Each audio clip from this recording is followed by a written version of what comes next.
अशोक यादव पप्पू। लेकिन कवि जी भाव के अंदर लिख रहे भैया कैसे कि लुटा चरित्र का सम्मान कोई न पाएगा।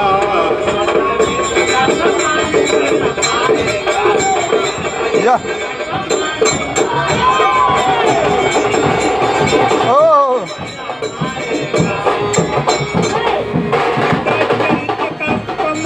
कोई न पाएगा। लुटा चरित्र का सम्मान कोई न पाएगा। लुटा चरित्र का सम्मान कोई न पाएगा। या गायक अशोक यादव पप्पू फेरे जौनपुर। खुदा के घर गया इंसान वापस न आएगा।